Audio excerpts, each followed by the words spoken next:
Le réseau des magistrats pour l'application de l'article 14 du protocole de Maputo, REMAP 14 en sigle, vient d'organiser ce 28 mars 2025 en Banzangungu, au Congo central, avec l'appui financier de MSAI RDC, une matinée scientifique sur la vulgarisation du protocole de Maputo au profit des autorités politico-administratives, autorités judiciaires, ainsi que les leaders de la société civile.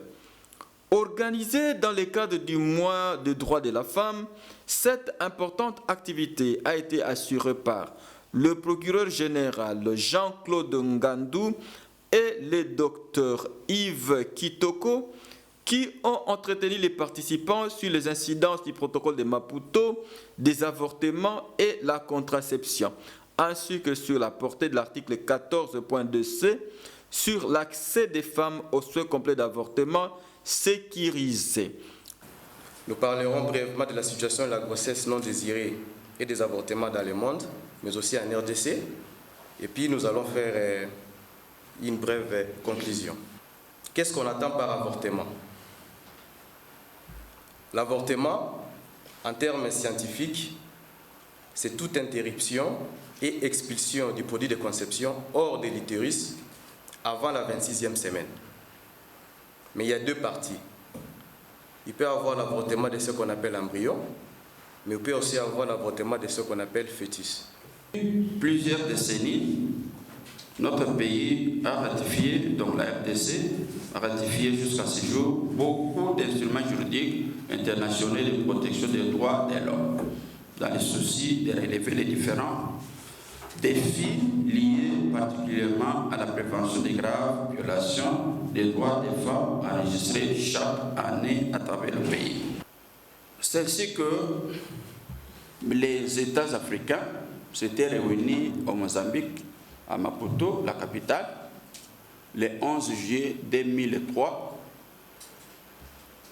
Il y avait 55 États, 44 l'ont déjà ratifié jusqu'en juin 2023, y compris notre pays.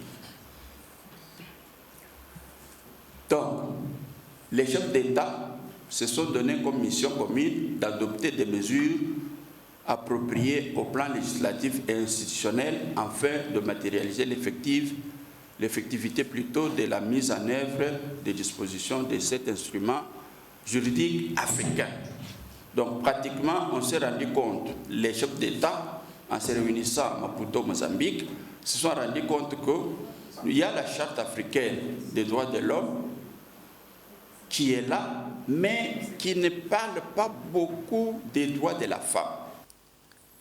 Les participants ont compris que le protocole à la Charte africaine des droits de l'homme et des peuples relatif aux droits des femmes en Afrique, appelé autrement protocole de Maputo, est un protocole international de l'Union africaine signé en 2003, emmenant les États signataires à garantir les droits des femmes. Ainsi, l'application du dit protocole peut réduire les avortements non sécurisés et protéger nos femmes.